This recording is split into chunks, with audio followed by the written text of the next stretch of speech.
Yo, what is going on? And welcome to the 200th episode of the Urban Pitch Podcast, the beautiful game of life, part of the Believe Network. I'm Ramsey Abushala, editor of UrbanPitch.com. Julio Monterosa, Bridget Flores. What's going on, y'all? We made it to 200. This is 200 episodes. And we still no soundboard. What the Wait, you guys do need some DJ sound. You know we need a sound. We've been talking about don't- this since like the first episode. Where, But you don't really need it though. Just get a Right? cell phone and just be like, the little somebody, app. yeah. No. There So- is an so- app. It's 2025. The reason why we don't have it yet is because We spend all our money on alcohol, apparently.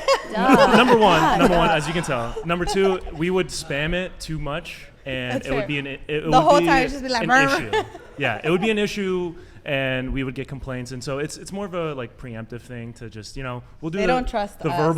verbal air horns. Ramsey to doesn't start. trust Julio or me. I think it makes sense. Like I was in radio for like 6-7 years, and I'm gonna tell you right now, Julio in the morning. it's so natural to you. Like it's and you would get stuck on the buttons for Yes, sure. yeah. You would. But before we get into all that, we should do an introduction because very special. Obviously, 200. We got the balloons, we got the decor, we got the champagne, we got a live audience here, semi-live Shout audience. out to the live and, audience over there. But we have two Welcome to John extremely, Rock. very, very special guests, very close to our hearts. Eli Lesser, I'm talking about you, and Denise Jones. Thank you. Yo, what is going on? Thank you so much for coming through. Honestly, this is like a vibe. Is there always an audience that you have here? Only for the special episode. Yeah. Man. So that's why we brought you guys on. They come when they want. I'm gonna. Well, I mean, I feel like they should be out here all the time. I Telling think you. Yeah. I always Right? thought when I watched your episodes, there was somebody. There was In the some. back. Yeah. Just Hyping us an up. empty bed that's not made. I didn't want to say it. I didn't want to talk about the say bed. it. Listen, guys, we're not talking about the bed. That's for the Patreon only. So go ahead and check the show notes for the link to that. Subscribe to that for the After Dark. But But guys, thank you for having me. BET Uncut. No, that's dangerous. Let's not talk about BET Uncut. This is If Drill was a song. dicey already. yeah, But no, I'm excited to be here. Yeah, I love to watch. 200 episodes. So Denise, we've yet to have you on. We've been trying to get you on for a cool minute now. She came for the best episode, though. Yes, exactly. I And then feel Eli, special. it's great to have you back as well. A multi-time guest of the show, so it's great to have you on here. Yeah, I was going to say it's my third time here, but this is my favorite show to be on. One, I told you because, being in person is just so much better, but two, because it's always a vibe here. There And you you guys go. always give me alcohol, which is also No, we don't. never happened. Sorry. I'm like, don't say that out loud, Eli. I'm just kidding. But no, it's always a vibe. So thank you so much for having me on your special episode. It's I'm the sober excited. pod. Yeah. Speaking of which, we got some sparkling cider here. So Julio, why don't you pop that champagne? Yeah, let's do it. Do it for the one time here. You have one job. Under pressure. So yeah, 200 episodes, man. Like 200. we've been talking about this for Oh, there it is. that was a good pop. That was a good pop. Pop, lock, and drop come on. it. Julio, Just don't drop it for real, though. I don't drink champagne, so. that was all right. So Julio used to be the bartender at the Base LA, Urban Futsal LA. We own and operate. This I is was also going- a bartender. I mean, yeah, you were. Yeah. Bridget. Wow. But I you're feel not like doing they the don't porn. believe you. Yeah. I have pictures. I literally was there. So we're going Right. back to our roots here. Wow. I missed that real- place. I know. It was Yeah. a good space. Yeah, right? And I was just saying, I don't remember seeing them bartend. I saw them like in like the Because they weren't van. doing their jobs properly. That's Or why. maybe they were doing were so in the good. crowd. They were doing so good. They were like all over. We were in the crowd with the bottle. Yo, isn't that the bartender? Like, She's my friend. Passed out. Yeah. The bartender's not your friend. It's not a bartender. yeah. That's true. We've come a long way, though, guys. 200 episodes. Like, it's a big milestone for us. We weren't here for every 200, but we made it this far. so Yeah. shout Some out of to us are here everyone. more than others. We like, we're Yeah. fitting in. Who are we Yeah. looking at here? Just kidding. Now, Bridget's been booking busy for. Hey, man, you know for good- what? Yeah, but But when I show up, I bring the audience. True. And when I Okay, don't show come up, on, man. people ask Yeah, me. yeah, True. right. All right. Yeah, That's okay. true. What That's can I true. say? They All miss right. me. You know what? It's the 20th episode, so I'm gonna let you have Yeah. it. Go ahead. It's okay to lie in 200 yeah. episodes. Yeah, It's amazing. cheers, guys. everybody. We got the Cheers. champagne. That's the one right there for you right now. I'm like, Cheers, guys. Cheers. cheers. So Cheers. about two years ago, we did the 100th episode, and that was Chaotic. it was a chaotic episode, and Everybody was drunk. Good What do you mean? chaos. Good chaos. so today I kind of want to maintain some of that energy, but talk about some of the stuff that has been going on in the soccer world with Denise, with Eli, because you guys have been such unique voices in the space, and you guys do both different things and multiple different things. So There we go. Party Party foul. started. There you go, Ramsey. Happy so- 200.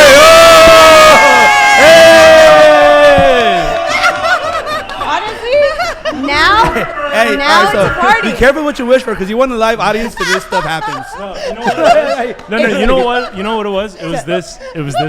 Look at the Listen, pro. this is why- Check it out. Look at the took it pro. out. This is why Eli Guys, put it right I back down. I tried going through that. I tried powering through it. you did a good job. Yeah. Because so- it was seamless. I know it's a live audience. The live audience makes everything a little They more. don't get it. Look, they're still talking in this loud. I know. Hey, it's So- like we're trying to film a pod here, and they're talking. I'm here really talking loud. about trying to keep this less chaotic. I like it. I like it. I like Hey, it. you going to drop home? Honestly, it got so. Bridget has to stop laughing. The whole episode is amazing. Dude, nothing gets past us. Hold on. man. Oh, say less. Should we all but- spill ours to help Yeah, Ramsey? to- Bless it. We Yeah. have to bless it. We have to bless it. Bless This is- it. you just Yeah. blessed the whole Please don't, podcast. because This is Roy great. almost had a heart attack. I know. Yeah, It didn't get on the I got mic. you. Anything hotter on the mic, he's pissed off. It did not get on the mic. Okay, so going back to what I was saying, I want to talk about some of the stuff that's been going on in the soccer space, because that's why we brought y'all on, because you have different perspectives, different voices, and the way people are talking about soccer has just changed. The way people are watching soccer has changed. So leading up to the World Cup, obviously that's the big thing on people's minds.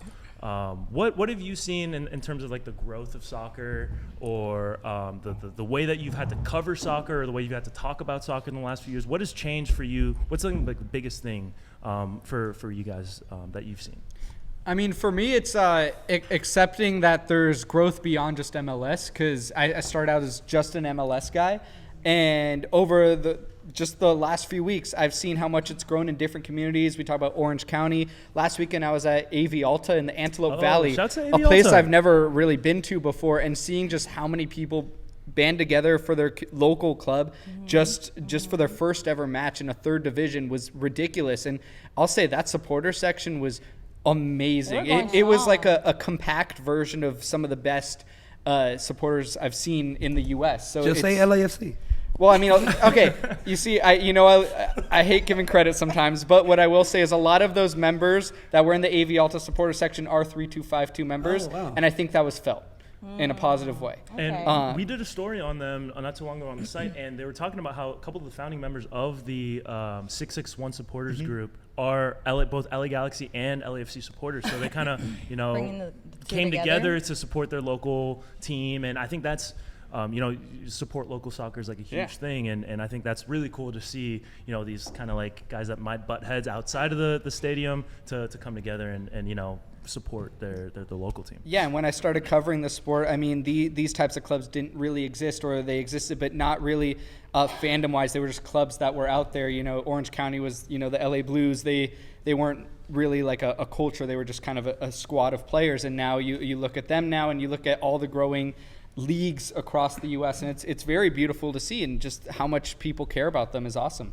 Definitely, because this is like graduating from PDL, so seeing the Ventura Fusions, the Hazeltoffs, like old school clubs now, like having a league where actually like people go out to see. Because I remember some of my friends played for Ventura Fusion, and like they wouldn't nobody would go to this game. It was just people trying to fight to get into the league. Yeah. So like it's players that bounce backs, whatever it might be. So seeing the culture like in the second, third division, even though Eric Winaldo sometimes like goes overboard with what he tries to say, there is a market for all these small teams to like come together and like make a market where there is no market. Yeah. 100%. Yeah, Oakland Roots, 26,000 fans. AV Alta selling out their inaugural home game. Promotion relegation coming to the USL. First Division League coming to the USL. So a lot of exciting stuff coming. What are your guys' thoughts on the whole USL creeping into MLS's backyard and things like that? I actually like it. Like, I think it's showing just how the game has evolved. And I'd also say this, like, I've been really fortunate to see the front and the back end of sports and sports culture and sports marketing, where I've done the sideline reporting. I've done the fan engagement. I've done the marketing side of things. I've done the brand partnership side of things. And really just seeing the appetite of fans, not only for their specific teams, but like seeing it transcend outside of soccer. Like you'll see NBA players wear soccer kits. You'll see also like soccer, football, it's a year-round sport, right? And to see the game, to see the Premier League having that presence with their fan fest every year. This is like the 7th or 8th one that they've had. And the last one I think was like 7,500 people. And these folks that attend this like travel, they meet at this fan fest. They're in like Reddit groups, Facebook groups, Instagram groups. And they travel together once, twice, 3 times a year, how often the Premier League fan fest is. Like 4 a.m. too. Yeah, and it's like a wild start time. Like when it was in LA, it was like at 3 a.m. or something. And we haven't had one in the West Coast for that reason. They've mostly been in the East. But it's so beautiful to see how you can almost feel the game infuse every other part of culture in such a unique way. You've seen it with Kansas, right? Like the women actually having the first women-only stadium. Like that doesn't happen without a lot of work, a lot of support, a lot of like learnings. It's amazing. Yeah, and to consistently sell out that stadium too, Yeah. because it's always packed, it's always loud. They have like Jason Sudeikis is always at the games. Yeah. Like, they're doing crazy stuff with the supporters, because I think Kansas City always had like that. It's like a soccer city. Yeah, you know, they're going to be a World Cup host. And what they've done to rally around their team, like, and just supporting the local team, I think, just going back off to what Eli was talking about earlier, like, I think that's something that we'd love to see more of.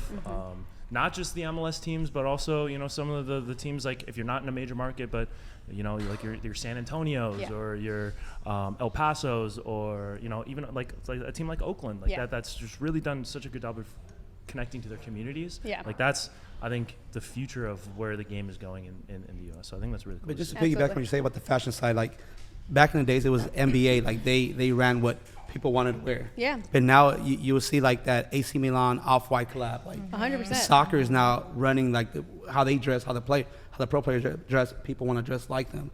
It ain't like we're taking the back burner to the NBA. I think it's just a little behind here in the U.S. just because we have all these sports. Yeah.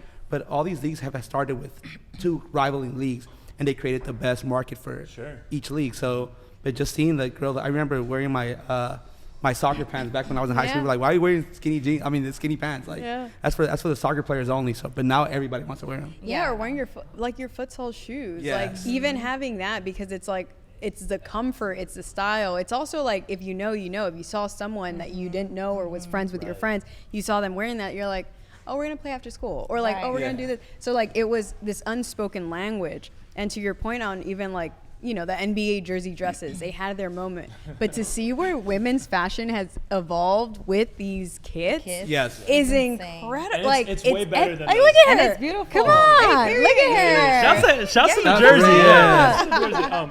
Yeah. Some lights, some Angel lights. City the having the right- best kit. Like That kid is. I need to get my hands on that. Yeah. That is gorgeous. Same. Angel It's Cities, so right? good. Yeah. So yeah, Let's get it and then go to a game. and we're not Oh, yeah. biased because we're LA based. They're just so good. It's so It's good. LA, You guys. can't- It's Hollywood. Come Yeah. on. It's Yeah. just set, yeah. We've We're talked- better than you guys. We've talked about the kit. We've talked about the kit and how like it represents LA so heavily, and then especially in such a time where LA just needs so much love, it just gives that off.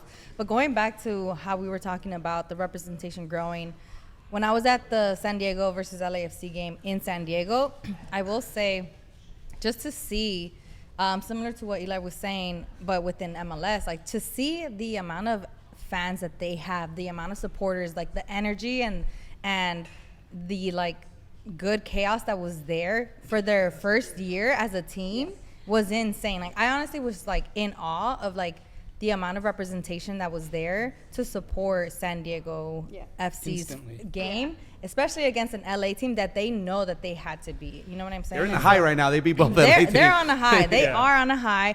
But also to see like their owners are like Issa Rae, who I love, and like she comes from so much within like the artist industry and like the entertainment industry. But for her to have been a part of that opportunity. And then Thames too, who's in the music industry. Like, Thames is crazy. yo, I'm like, that is, I love that. I love that. Was Issa Rae, was that a missed opportunity from the LA teams to get her in on that? Yeah, because I I think was kind of so, surprised when I saw her 100%. at the San Diego game and like wearing the pink, you know, like, so what, it just. It is a missed opportunity, but at the same time, then it just shows how much growth that we're seeing within the soccer industry, because we don't know what the conversations were, but it's possible that at some point when Angel City was starting, that wasn't something that Issa was looking into as an investment. And then something, you know, like sparked in that opportunity, and then they were like, San Diego's, you know, about it, like, you trying to come on, and they're like, period. I would also say to add to that like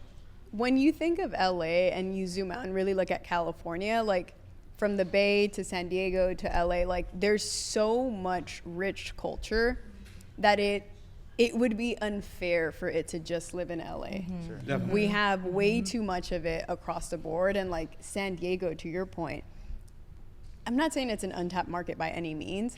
They have, you go to San Diego, think about like everything that it embodies. Like it's like almost like it's an extension of LA, but it's also like very relaxing. You're close to the border.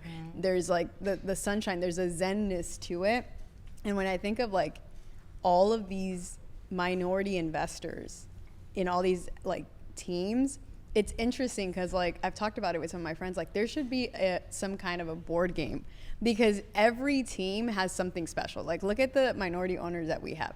We might have an athlete, right? We might have a couple actresses, but then you also look at a Thames, like an actual performer, and you look at like an Issa, who's like technically not just an actress, like she's a writer. You can even say she's a YouTuber, you know? And so like, right. Yeah. So I think there's like something special about how intentional they are, because I don't want it to just be in one market. I don't want it to just be like Hollywood and this is what LA is known for, but like we got California love, baby. Yeah, we got California love. I think that's what I love about seeing what I saw that day. Was just like, you know what, it's growing, especially within California. Like we're seeing some growth in the sport, and it's great. Like this is good to have. This is good to have. LA, like let's run it back and do something, but So I mean, we gotta step up our game. First leg of the season, they'll get their get back. So the thing that I hated about that whole thing's like the next day on Instagram, all I saw is fights. Right. Literally, I was there. I was a drunken mess. Were you there though? Great time. Was he there? Great time. Great. No, Who I'm saying can like confirm? I'm like I don't think I was that drunk to the point where like I didn't see any fights. Like me and some San Diego fans were having a little bit of back and forth banters, but it was all love. Saw him at the bar. He bought me a beer. I'm like, dude, this is great. Like all I see is the fights, which that's my fault. My bad. I promoted that. Blame Eli. I'm like I didn't see. I probably saw like two, and it was taken care of by security quick. Other than that, everybody was love. It was a lot of like friendly banter. It was they were saying yo soy papi, whatever it was, but like it was fun. Like then we got to the bar and like buying drinks for each other. So I just hate that they promoted a lot. Not Eli. Everybody else around Eli. I like drama. Sorry. Yeah, but like it's more than just the drama. There's a lot of love between fans as well. Yeah. Yeah. One thing I want to mention about that is this doesn't involve LA clubs, but when St. Louis came to town, they were the newest expansion team, and there was this beautiful video of the St. Louis supporters giving, I think it was a trumpet, to the San Diego supporters as the newest expansion team, and that trumpet was something Austin had given them. So it's like a pass down of the new expansion clubs. I thought that's like a very beautiful moment, and we're rivals on the pitch. We're also friends outside of it. And we're all here in this one community trying to grow it together. So MLS is, I think they have plans to go to 32, right? Probably, yeah. And what do you think are some like expansion candidates that you'd like to see? Vegas. 100%. MLS needs to be in Vegas. Don Garber always talks about how much he loves sports gambling, and if there's not an expansion team in Vegas, I wouldn't be surprised if certain clubs move to Vegas. I don't want to add anyone but San Jose. There's certain clubs that are definitely Vegas just seems like a no-brainer for MLS, and Nevada is a very untapped soccer market Bay as well. teams moving to Vegas. That's a sore. But subject. That's a sore subject. San Jose was originally the Wizards, right? If I'm not mistaken, like the Clash. The Clash. But then they moved to Houston. And then came back. Yeah, they came back. Yeah. But I think Vegas is an interesting one because before it was kind of like no-go zone because of the whole sports betting thing. And then was it the Aces, the first team that was first pro team in Vegas?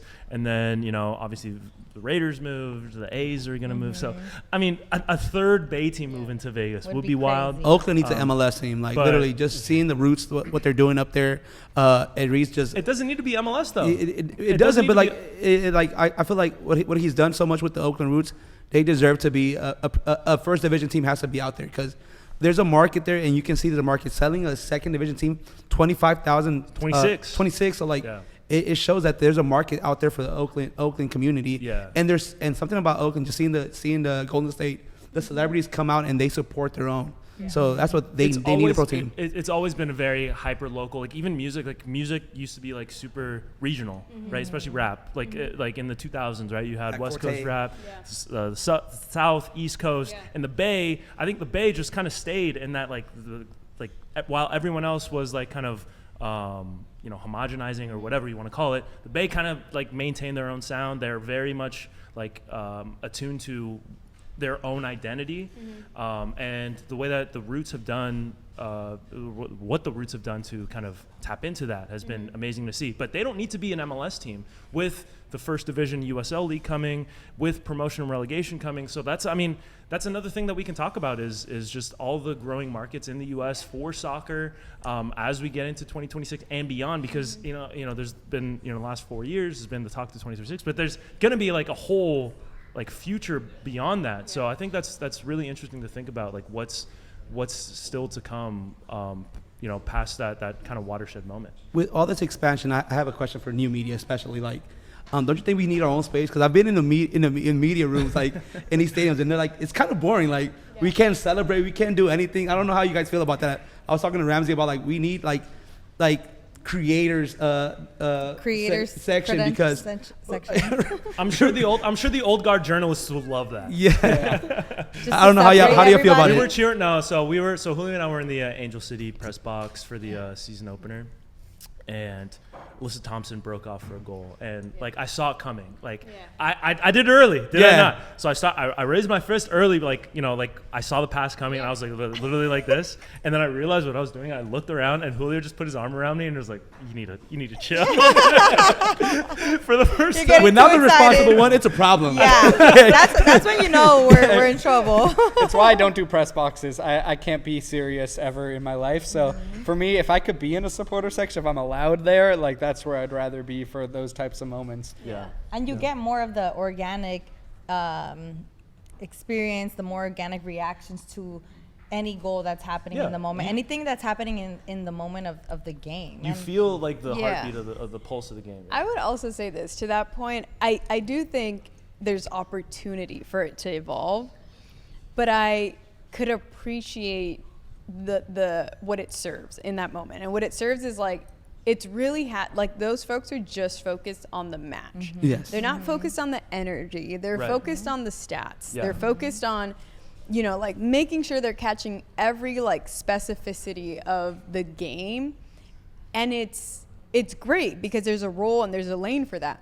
And I think new media like this group would be great in I don't know what it is. I don't know if it's actually there. And it's so funny because I've had this conversation in and out.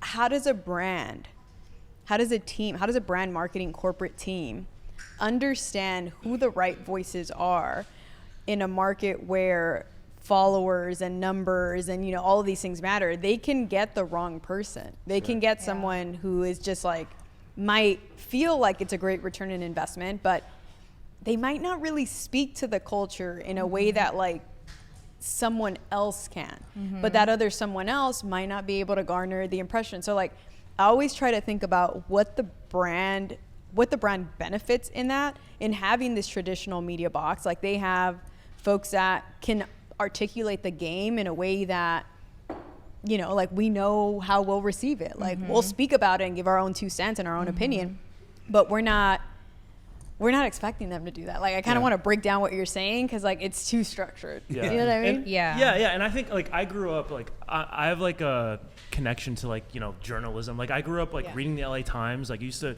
like, when I was a kid, like, we would get it, and I would read, you know, Bill Plaschke and J.A. Donde's, like, specifically their Laker columns. Yeah. And I would, like, read them, and, you know, I'd play basketball in my backyard with my brother, and I'd, like, have the box scores, and I'd be, like, grabbing rebounds, and I'd be like, oh, yeah, like, that's my 6th rebound of the game. And, you know, like, and I'm like, exactly. So, Ew. I mean, you know, like, as nerdy as that might be, like, that was, like, I loved doing that. That was something that was, like, a big part of, you know, growing up, and why I wanted to get into media was, you know, just reading the LA Times almost every day and seeing what, you know, these guys were writing. But, like, everything changes. And, like, now, to me, that's not as interesting as it maybe was when I was a kid, or I don't know what it is, like attention spans are shortening, or I don't know what it is. Like, I think what it is, it's like there's always gonna be a need for like the traditional way that we've seen people take in information about matches, about sports. But I think that now there's been more awareness to the fact that people take in information differently, right? Like when you're working with kids, like, you know, like maybe some kid is very good visually, but some of them need more attention, like on an auditory level, or like a, you know, kinesthetic level, like, you know, the touch and the feel. So I feel like that's going into the consideration of like how industries or how companies are putting out information. And I think that we're in a space and time where we're seeing people take in information quick and visually, like TikTok reels and like anything less than a minute. Give me a summary. Who scored? What was the outcome? What were the fouls? And like show me the recap real quick, you know? Well, like how Eli does it. He gives you that. Literally, that great title, exactly. and he drops you off and then I'm like, why does it end on the cliff? Like, come on, Eli, give me more information. He's got the hook. He's really good at that. He's really good at that. Reel people in. The amount of times I get comments being like, yo, you stopped your video right before you got to the main point. I was like, it's a loop. But I designed it that way because the way I look at content now and what I do is how would have liked to received it when I was getting into it for the first time. Exactly. And that's kind of how I approach my videos. That's why they may be too short sometimes. But I have a target audience that are very much, you know, a certain demographic, and I do whatever I feel like they like or what they want, and I try to tap into their interests. You're tapping into what you would have wanted to see when you were there in that moment in time, as a fan and like someone who was passionate about the game, and you weren't given that, and like now that's you for them. Yeah, which is why I'm sorry that I talked about the fights in San Diego and LAFC. No. But like, people do want to hear about that. They do want to hear about that. Yeah, San Diego fans hate me now, but it was great. It was worth it. That was exactly what I was trying to show. I was just trying to showcase that side of the match and the game, because at the end of the day, a lot of people care about what happens on the pitch, but I feel like so many more people just care about everything surrounding it as well. And that's exactly. us. Like X's and O's, leave it to ESPN. Let's talk about music, vibes, fashion. Community, well, because that's important. Like, you can watch the game at home. I can watch the highlights online. But, like, if I'm coming to your page, Eli, like, I want to know what was, like, the behind the scenes. Yeah. And if I'm already following, like, your strategy, I'm like, man, like, I like the way he thinks. So maybe he's capturing something that, like, somebody else wouldn't be able to get. So I think that's what separates a lot of these, like, new media. It's like, what's the niche angle? Like, what's like the one where I can't get anywhere else? Like, you guys do a great job. I mean, 200 episodes is such a milestone, but it's also because you have such a unique point of view that I wouldn't be able to get anywhere else. And it's outside of the game. You what? We got to find hobbies. 200 episodes in. This is a good hobby. You get drinks, you get friends, you get live audience. First of all, the drinks. First 10 episodes with Ramsey, I literally like don't remember none of them. Well, I mean, you're leaving out because they were so unforgettable. Roy was in the mix too. No, don't leave Roy out, because we were at a different studio, and so it was just us two, and so we'd be like set up on the couch, like staring right at the camera, and then Roy would be behind the camera, and we'd see Roy just like he was snoring when it was on, like, wake up. But it was like a bottle of Jack Daniel every single time. Not a bottle. Come on now. Come on. It was bad. It was not. It wasn't good. But all I hear is evolution. Look how far you we grew. Wow. You know, we grew. Exactly. Yeah. And then they had me join, upgrade. and they got 10 times better. It's an upgrade. First of all, the shots came up going up once Bridget came in. We went to picklebacks. Like, we don't talk about that era. We don't talk about that era. Yeah.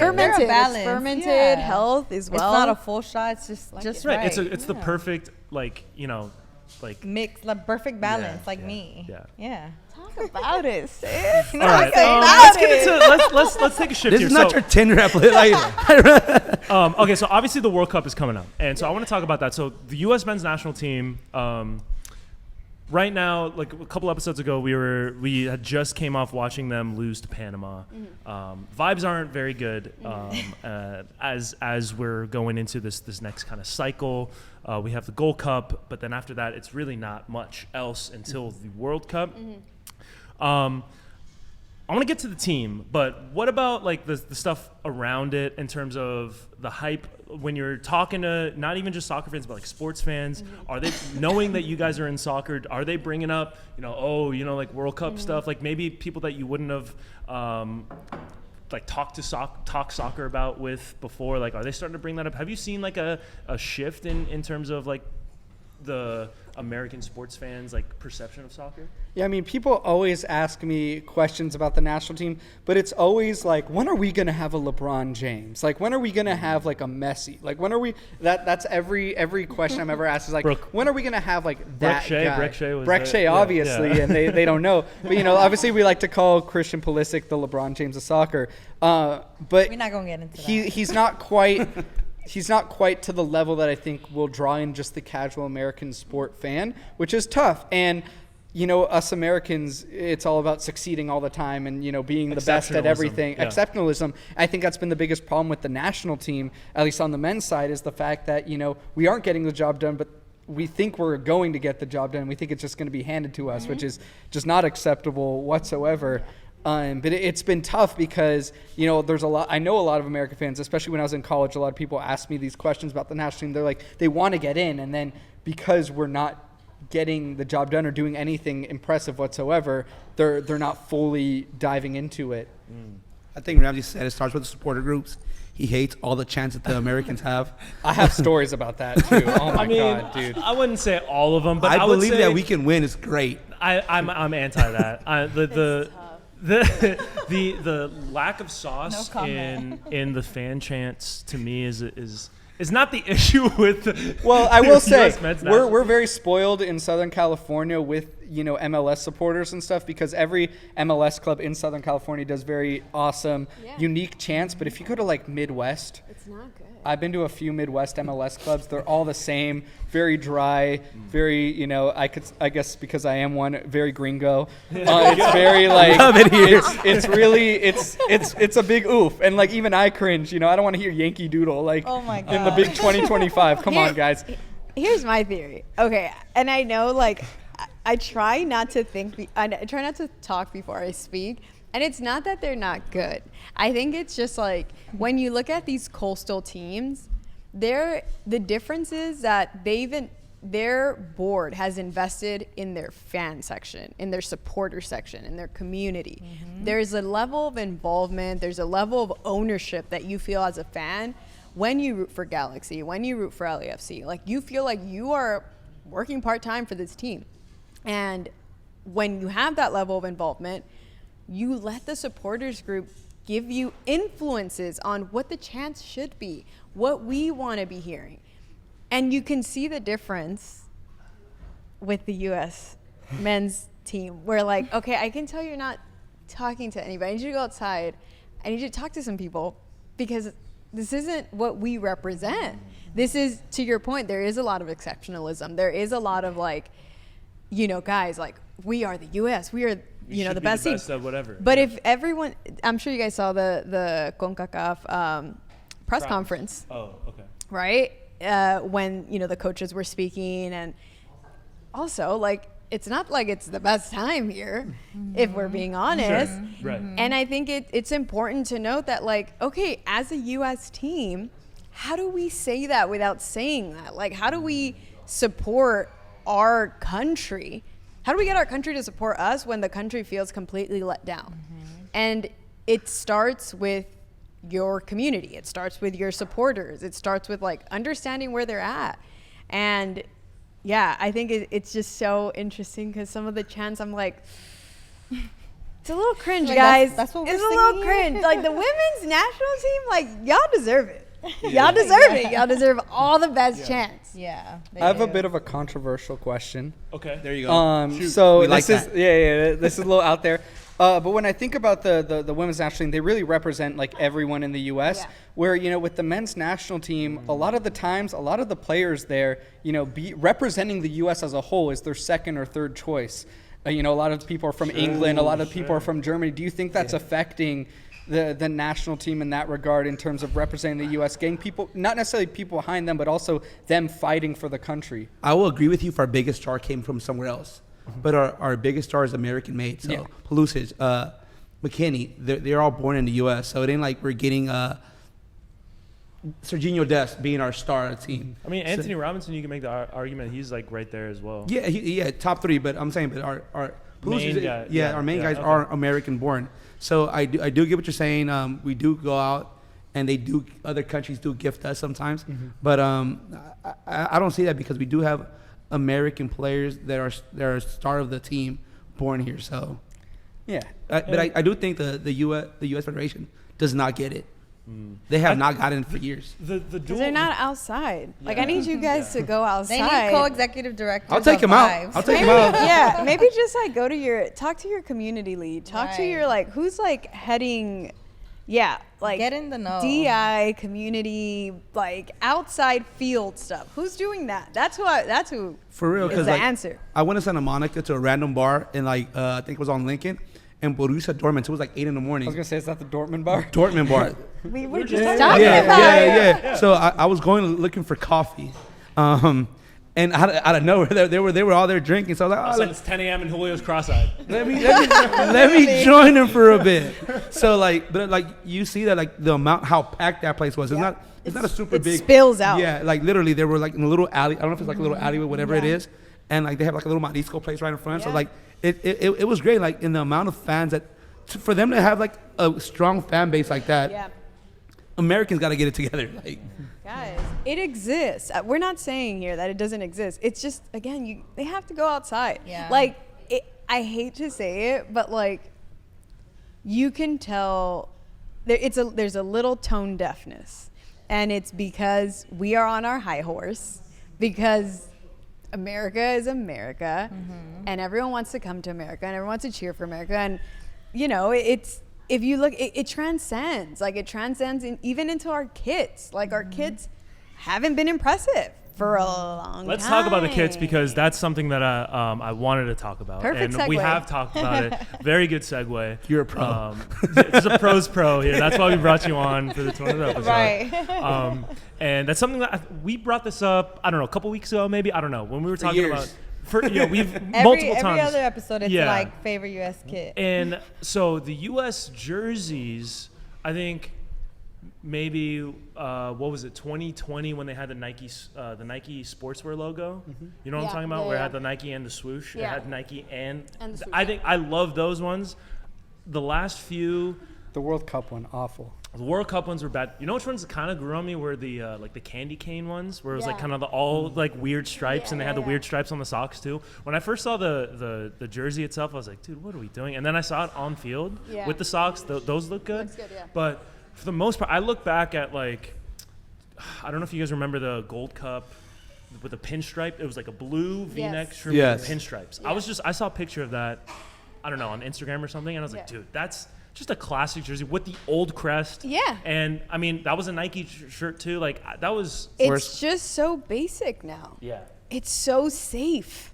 Whereas Mexico, they always have the nicest kids. Dude. Definitely, That yes. Ooh, black third Mexico kid? jersey, oh Bro. Bruh, I'm telling Come you. on. It's also wait. Why can't we What'd get you some say, of that? It's also so nice though, Eli, that like there are so many creatives and creators that like leave feeling inspired, and then they do this like unofficial kit because it's so good. Right.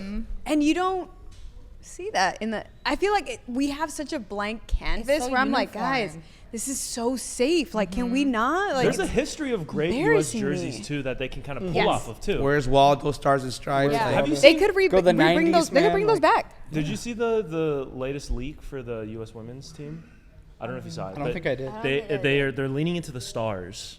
love it. And Do it. I kind of like Love it. Love it It's like a faux V-neck that Nike's been doing that Yeah. I can't stand, but. Like the halfway V-neck. It's also a mock-up, so I can't tell. But Footy Headlines like release it, and they're usually pretty They're like correct. spot on. They're pretty Usually like 90%. Yeah. And I'm excited for that one. Love it. I won't get too excited until I see it because I've been let down a few times before. But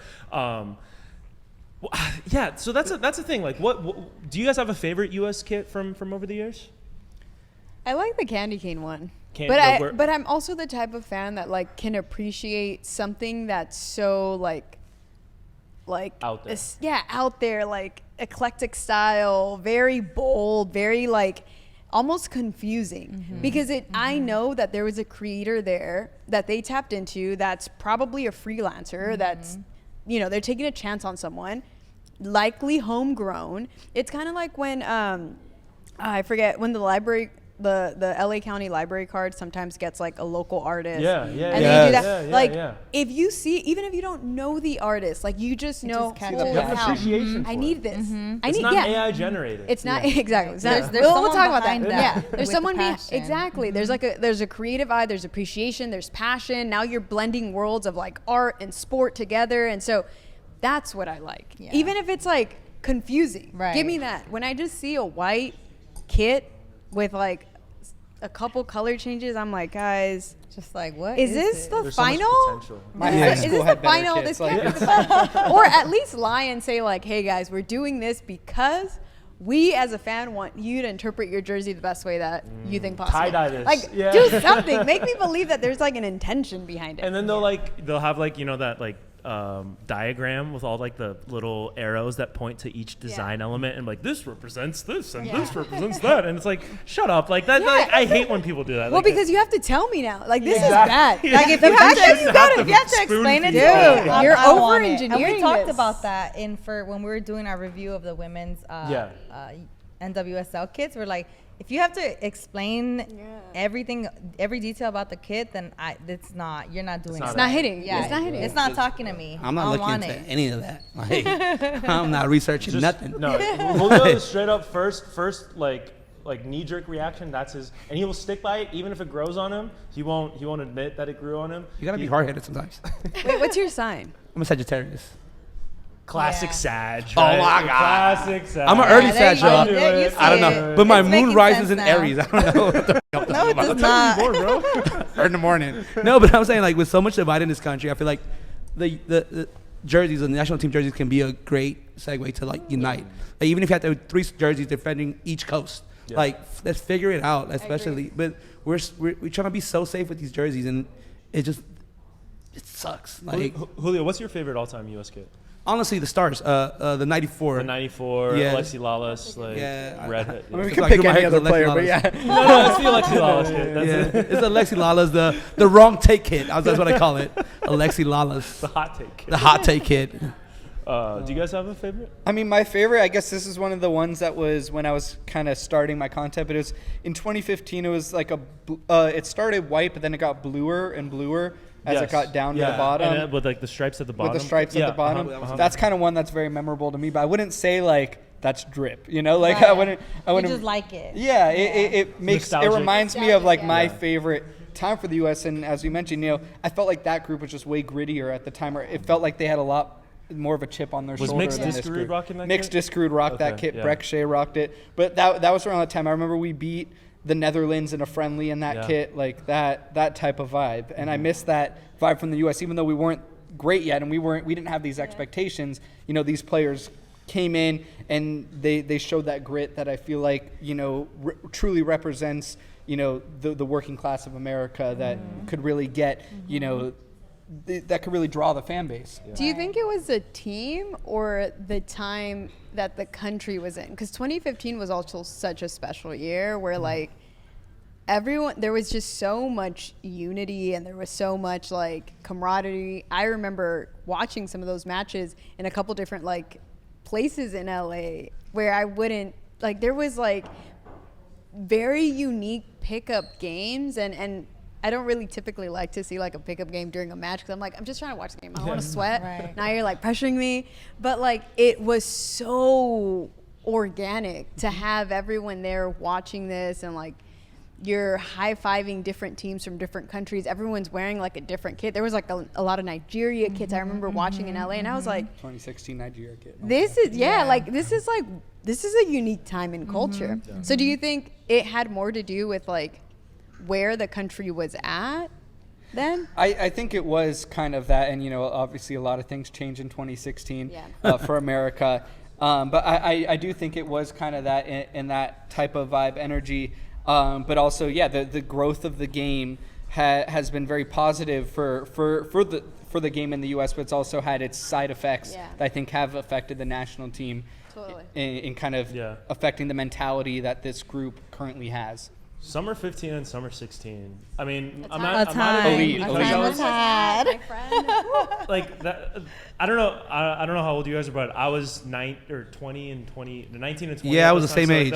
Yeah. Okay. Yeah. Maybe it was that, but also like, dude, those are just like great. Those were good Like, times. what a great time. Yeah. We're not going to age ourselves, but Right, yes, exactly. I didn't want to. It was a very special time. It was also like you can look back at like pre-pandemic years. You can look back at like the political climate. You can look back at like even the different, like what music was happening, what styles were in. Like we were sunsetting different makeup trends. Like I think it might have been. It's just different. It was a different. Even the summer was hitting Was different. that like, Fetty Wap? It felt Fetty it felt Wap, more like, I don't know. There was just like a closeness to just wanting to be outside. Like, Everybody wanted to be outside. we were a little bit less tied to like social media, so like you were really present. Instagram was at its prime. Right. So it was No like TikTok yet, I No. think. No We were, like, TikTok. dang. you had Vine. the That was filters. Vine era. Yeah, you had the filters on it. But that I was the making most. music illies back then. See? Like, There you go. Music.ly? Music. Oh my Music. God. I thought you said you were making It was music. music. I mean, I did Yeah, too, it was but that's a music. whole different Musically topic. was, yeah, musically We got to was. get the Eli Mixtape. Yeah, we got to get that Eli. Wait, do you rap, Eli? No, not rap. Hey. Do you sing? One thing I don't talk about is in high school I was in a punk rock band. There you Okay. go. And I did a lot of We gotta bring things that that back. I Yeah, you do got to bring that back. I can but kind of see it. I can kind of see it right now. But, good times, but I'm past those times. Okay, so I want to get to some like kind of like not like this or that questions, but like just like This or that questions. yeah. So we talked about the World Cup, the U.S. men's national team growth and decline and whatever, however you want to call it. 2026, I think, is not a make or break year, but I think a lot of people have. There's a lot of stakes for this team. There's a lot of pressure on this team. Do you think it's more likely we make a quarterfinal or get grouped? I'm just gonna be optimistic and say we get grouped. No, kidding. No. I do think that I'd like to think that this past CONCACAF Nations League was the slap in the face we needed to get our act together. And I do think it's tough because obviously we look at this group on paper. They look like a group that can make the round of 16, maybe the quarterfinal. I'm assuming that FIFA's going to give us a nice group and easy for us to move on from theoretically. South Korea vibes. But every time we walk into these things thinking we have it, we don't, and we falter and we lose to Panama at every freaking tournament now. But I don't even blame the Sad. team though. I blame the federation because Yeah. we've had different players on the pod talking about when they go play in different countries like El Salvador or Honduras how grimy it is. It's a fight. You gotta worry not only about the pitch but the fans as well. And we don't have that. We have great players, but not the fans that can hold them back. First of all, you see that game against Panama. We look like a JV team. No fans in the stand. It was empty, and it's like, why the do I want to watch this? Like, it's crazy. Like, we're in our home soil. We have to sell that stadium out. It should be Raucous. American out. Like, it has to be rocking. That was a doubleheader, though, right? Yeah, it was the first doubleheader. game of doubleheader on I a was gonna Thursday say, afternoon. yeah. Okay, so with Mexico in town, I can obviously give know, we're some gonna get the context. bigger draw. I can give some context there. So like I can give them some grace with that because that was, I mean, it sucks, but like if it's always gonna ladder up to money. And that ticket was so expensive. Everything's expensive. Concert tickets, like everything's gonna continue going up. Eggs, right? But that game, with one ticket, you can see two matches. And it was on like a Thursday and a Sunday. And I was going to I went to the Thursday game and I was going to go to the Sunday game. But after experiencing Thursday, I was like, just watch it at home.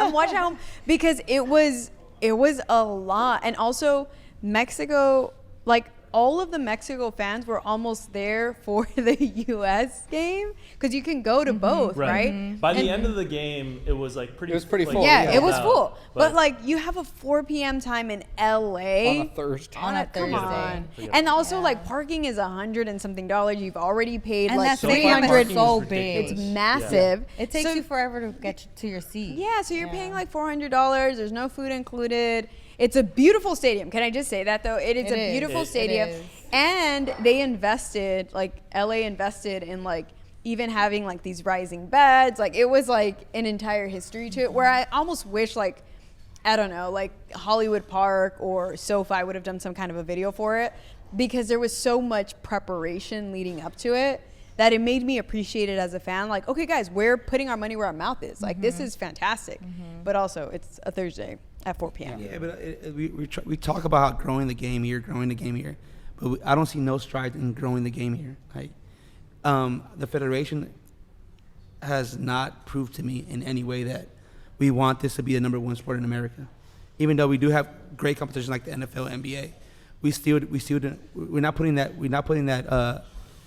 that packet out there for the fans to enjoy. Yeah. Yeah, and it's like almost a catch-22 situation where it's like American fans won't buy into soccer until we're the best at it, and we won't be the best at it until They they buy all in. buy into it. So it's like, you know, I don't know. Like it's 20. I really hope that we make it out of the group, but round it like They better give us the scrubs. Like they better give us like the easiest some group good home possible. cooking. Yeah. I mean, they're going to. They Costa are. Rica. I'm joking. Yo, come on, man. Come on, Michaela Navas is gonna be. He's gonna be 40. What? 48 and he's still gonna be playing. starting goalkeeper. That's Still going to be better than our keepers. Like, it's, I mean, El Salvador, as we're long not as we gonna can make talk it, I'll be about- happy. We're not going to talk about our keeper situation right now because that's difficult. But yeah, I think Stefan should be starting. I don't care. shots. Yeah. By then, I just don't know. Like, you know, it's watching this team just brings me nothing but, you know, frustration. And, you know, we Yeah. talked about it a couple weeks ago. and I Y'all don't be wanna go stressing. back This to is it. why I'm Especially you go for Mexico all Yeah, in, Mexico's all like out. just Yeah, you know what I'm notoriously saying? a Like, stress-free team. That it's not stress-free, but I'd rather be Like stressed 7 about coaches them in right now. than Like, the about US. time y'all figure it out. Like 7 coaches Y'all later. win one Nations League and all of a sudden Go crazy, right? Make it to the World Cup and then talk to me. But I think also what separates Mexico though is like the coach is so vocal and like relatable where like he can be your uncle. Yeah. Like the analogies he says, the level of grace that he has at press conferences, like also like his the what's the word? Like he kind of just doesn't care sometimes and it'll just like come out where you're like, oh, His demeanor is very just like what you and this goes back to the community aspect of it, right? Like if you can relate to that level with the coach and you're like, he's giving my dad energy, he's giving my uncle energy, Like, we trust you with this right, team. Exactly. Like, something about you, we trust you. You're being disrespectful, but I know where you're coming from Yeah, because I've yeah. experienced that. Like Yeah. the fact that there's even that within it, and this is what goes back to me on a personal level. Like I've never had any connection to the U.S. men's national team. I've grown more to the U.S. women's national team, and I respect it more, and I have more of an outlet there because I am a woman, and I'd love to see what they've done so far and how far they've come. But for the men's, I just can't. I can't connect to it. I also didn't grow up off it. Like every time there was any sort of World Cup, I was watching Mexico. I was rooting for Mexico. I was crying because of Mexico. I was laughing because of Mexico. Like there's nothing for me that even the kids, like I can't tell you what kid I like or don't like because I just don't have that connection. And I grew up here and I grew up loving soccer and I grew up with the passion of soccer. So it's like, explain to me why someone who grew up living, breathing, loving soccer can't connect to the U.S. national team. I mean, I think it's also because like soccer isn't the number one sport in the U.S. So like the fans that the federation, the fans that like the U.S. is targeting are like number one American football fans. They're number two NBA basketball fans. And then they're like soccer fans. But everything being like the level of investment that you have to put in, it's almost like you're fighting for very like a fraction of someone's attention, and there's an entire market that is like wanting to like be seen, that's wanting to like be recognized, like yo, like recruit me, like I am here. But it's, you know, it's the exceptionalism. It's like, yo, like these are our fans. Like look at all the money they're pouring into the NFL. Look at all the money they're pouring into the NBA. Like they'll catch up. They'll catch up. And we've talked about it too. It's also, it goes back to the youth development, right? Like there isn't as much investment in youth soccer in the U.S. as there could be. And there's and that is an untapped market. There is so many kids growing up just kicking the ball around during recess, during lunch, after school, like off the block. But it's not being given like what it's meant, the accessibility and like the equity that it deserves. And there's so many kids that have so much potential, or we see them on the rise, but they just never make it far because they just didn't have the accessibility. And we've had a few people on the pod who have shared that they've had the privilege, but because they pay to play. Yeah. And then there's also people who are like, I never got to do the pay to play. I had to like, you know, scrap and figure it out on my own. Yeah. And I think that there shouldn't be such a big gap within the two. There should be more accessibility, especially because we have the World Cup coming to the U.S. Yeah. I mean, kind of going off that, I mean, it's clear that, you know, soccer here in America is kind of an elitist thing, and it ties in with the exceptionalism thing. But one thing I want to mention about what you mentioned with, you know, you being more connected to Mexico over the U.S., one way I kind of bring up to people who don't know too much about American soccer to them is, you know, I think of American soccer kind of like how the NFL was to LA for so many years, how we were without, you know, NFL teams for so long. And now there are 2 NFL teams here, but now everyone in LA, you know, they have their teams that they were supporting before. They had, you know, there's tons of Patriots fans, there's Steelers fans, there's everyone. And St. Louis, right? And St. Louis fans. And, you know, not as many people have bought into the Rams and Chargers. And I feel like U.S. soccer's it's kind of like a parallel there where, you know, we now have the soccer here, but, you know, everyone's connected to, you know, where their parents or grandparents came from before them. And I think that's a hard part. And I think the U.S. men's team does a poor job at representing those people, as, you know, the women's national team does a great job doing that. I will add this. I think I'm hopeful for the future, because with all of the changes happening with the NIL, it is opening up the doors to a completely new athlete, a completely new fan, where more and more sports are going to be, more and more athletes are going to be making money at a significantly younger age. And I think that's what's going to carry a lot of whatever the future of sports is. Like imagine buying, like I'm thinking about Paige Buckets right now because of March Madness, but Of course.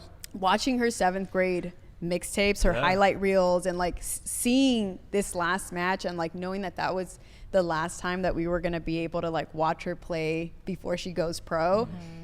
Imagine all of our favorite athletes that we saw and never got a chance to like see a penny of that. And so like I couldn't buy their jersey because I mean I could, but like it's different. I wasn't supporting them, I was supporting the school. And so that's why I'm like I don't know if I'm connected, but now it's different. Yeah, even just like NCAA saying that each team will have an owner, like it's crazy. Wow.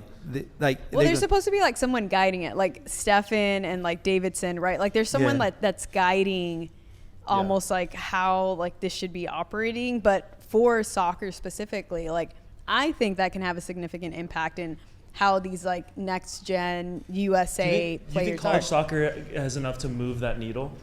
Not yet, but I don't know what dollars, like I just don't know. Money changes everything. And when you open that door, like the internet's a powerful world. If we have one person that's performing at an elite level, and I know that my dollars are going directly to them and not their school or organization, but like their pockets. You're in there. I don't know. I'm kind of in there. Yeah. Well, I think just by design with how college sports work with Title IX and everything, it definitely helps the women's game a ton. I think that's a big reason why, you know, women's soccer is so successful, is because there are kind of you know, soccer is the main or one of the main sports for women to grow up playing and to see a professional career in. Whereas, you know, on the men's side, there are the other options. But when you look at college sports, you know, a lot of big college sports colleges don't even have men's soccer teams because And the of where recruiting money is has to different. go. Yeah. Recruiting's different. I was fortunate to go to a school that did have a great men's team that I got to watch and cover.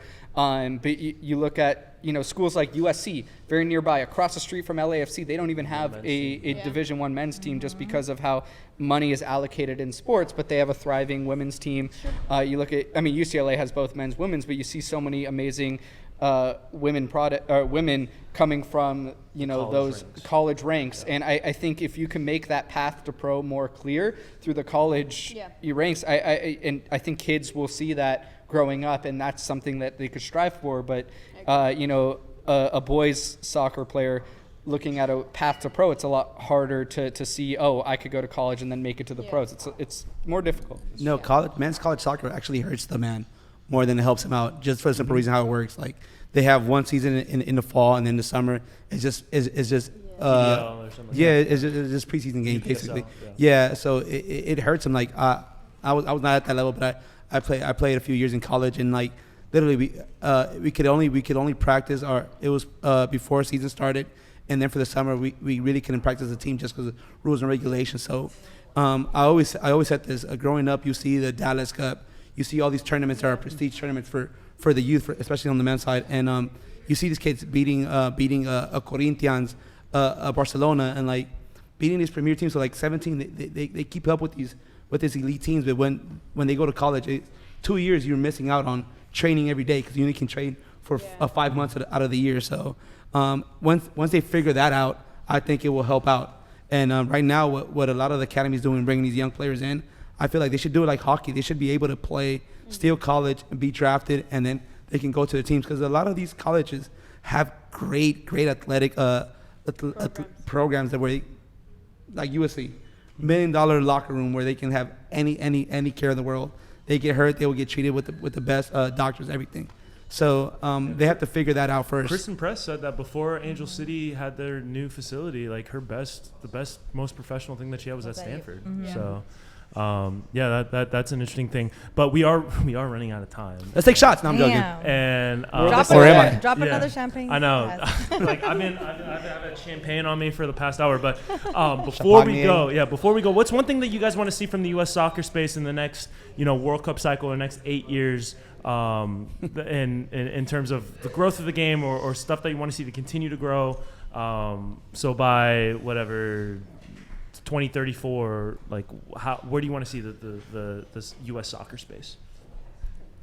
I would like to see something like interactive and immersive with like their like the not necessarily like the half, but like there has to be a special moment outside of the game for the fan that doesn't want to watch. And what I'm talking about is like when Netflix, was it last year?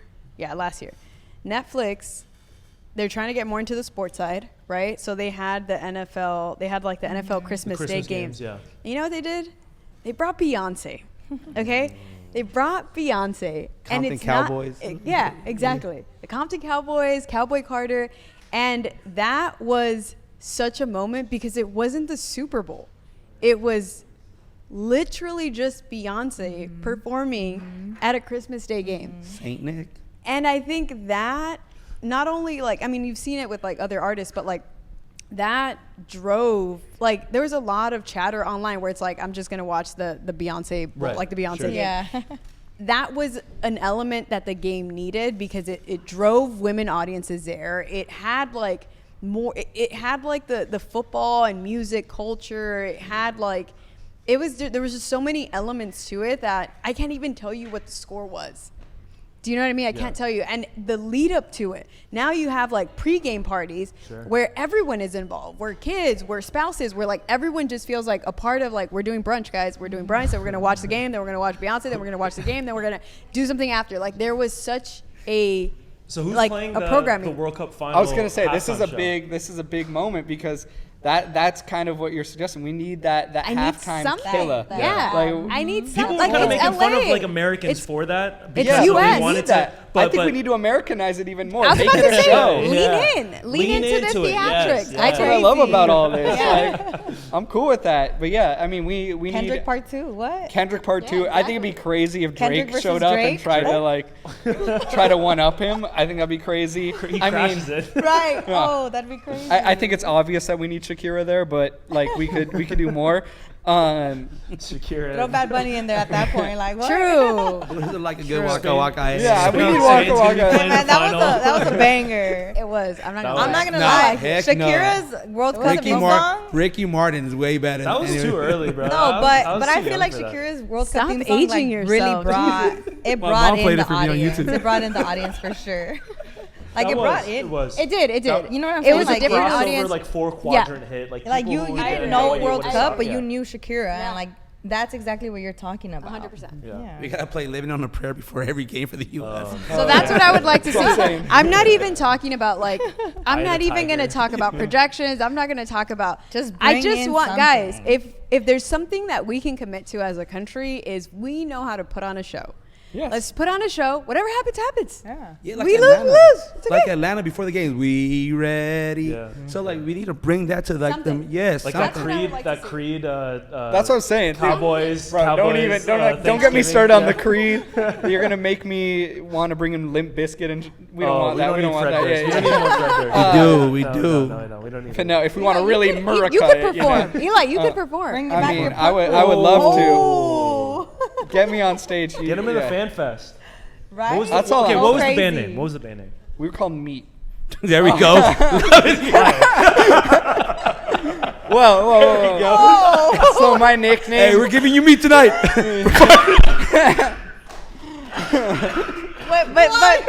But is it spelled M? No. MEAT. What was your nickname? Well, no, the reason why is because in high school I was famously, I don't know how to say this without sounding sus, Oh but in my high school God. I was known to like only eat meat, like meat everything. So people used to just call me like meat, meatball, whatever. You only so like like To for be honest, breakfast though, I'd have like to a be a meat stick, meatitarian you know, is a like stuff lifestyle, like that. That is inspired because that's what leaning in is. Yeah. yes. So we were You're called grabbing Meat, the attention. Come and on. then we Were you had the front two man? names. Were you the front Giving man? the people I what was they the front want. man. Okay. We had two names, and then also we were all Jewish, so we called ourselves the Brews, like the Hebrews, but the okay. Brews. Yeah. So that's what we had. We had those two names. We need to talk about that so much. And the meat was kosher. but- That's amazing. Yeah. But back to your question. What I wanted to say Sure, about yes, yes. what I want to see from the American game is sure we could say American football, NBA, they're the leaders in sports. In America, I truly believe there's enough football, soccer fans that we could make this the number one sport. Just in numbers, there are enough people. It's just getting people to buy in. And I actually think a lot of that starts with the creators because, one thing I'm very thankful about this couch here is we all support the American game. We all talk about the American game. There's a ton of creators that live in America. They are American that don't give a crap about American soccer at all. And they'll cover anything but American soccer. And how are people and footy fans supposed to buy in if not even their own creators are going to buy in? Right. So that's something I want to see heading into the World Cup more. That's true. Agreed. Preach. Yeah. This is why we have them on. Yeah. They're about to be the game changers of it. Hell yeah. I mean, You know we're what all I'm gonna saying? be. We're all gonna be. All of After us, you guys, period. yes. Yeah, After not you- our No, audience all in the back though. together. I like Not the You got audience in Stone the Cold back. Steve Austin. I Yeah, thought- Yeah, we What's going know. on? They're not invited to the parties anymore. You see why we don't have a live audience though? Yeah. And this is why we do it alone. Yeah. Honestly, With our undone bed. you guys are professionals. You guys are. I would not be able to tell everything that's going on around. Oh, Ramsey keeps us together. I looked at him and he was like, Keep it going. All I saw is this. yeah. I didn't even see that. Did you see I that? saw it, but I thought you Ramsey, said wrap it up. You, So yeah. You saw it. I was like, because I'm like, He Ramsey was knows- rolling. No. He was Ramsey- because he was rolling. I was like, Yeah. like forget about. I looked at Ramsey. I look at him to see if I could laugh or not. he saw my face. He said I was gonna say something. He was like, keep it going. I'm like, all right. It's a good team. It's a good team. Yeah, Thank you for having us on, I guys. appreciate you. We guys had fun. We had coming out. fun. Yeah, it's been a great time. Thanks for bearing with us and all this stuff because This is great. it truly is a celebration. Definitely, and, you know, especially having you. Especially when we can Cheers. bring. Yeah. There we go. Eli got the Hold flask. Get that. It's That's on cool. brand. Okay. Denise, we got one for we you. got one for you here. too. I'll have mine. There you Yeah, go. yeah. Light word. Cheers. Yeah. But yeah, thank you guys again. This has been a great time. 200 episodes is crazy to think about. Hey, you drunk? Get on camera. We want to wrap it up. Yeah. Let's wrap things up here. We did it. No, at I know. Come on camera. 100th episode. We had like a crazy mob. My It was nephew was throwing insane. dollars up in the air. It was Yeah. amazing. It was look at fake. that. Look at the episode. Yeah. Very cute. Yeah. Very cute. We'll keep things a little bit more calm here, but this has Yeah. been the 200th episode of the Urban Pitch Podcast, the beautiful game of life. Shouts to everybody who's been with us throughout this whole time because it's been a great time and we couldn't have done it without Comment you. all the shenanigans that happen. Yeah. Throughout the whole podcast. Yeah. And we'll shout you out the next. Maybe we'll the do next like episode. we should do it live so we can see. Right? But maybe that's for another time. But Denise Jones, Eli Lesser. So thrilled and honored to have you on for this special episode, and it was a great discussion. What's that? Listen to your come boss. on. Everybody come. Let's go. Pull up. Let's bring that. Come here. Hey, what the co-founder says it. We're gonna do it. Come on. Everybody come. Come on. Producer Roy back Gina, there. shy, you bitch. made it. Don't be shy, Gina, you bitch. made it. Gina. Pull up. Gina got the Asian glow going. Let's do this. Gina Y'all made it. wanna- Gina made it. She made Gina it. made it. 7 shots later. My brother out here looking like a rapper is amazing. I love it here. There's space. There's space. All right, this has been the 200th episode of the Urban Pitch Podcast, the beautiful game of life, part of the Believe Network. For Julio Monterosa, Denise Jones, Bridget Flores, Eli Lester, I'm Ramsey Abushala. This is the Urban Pitch crew. Chug.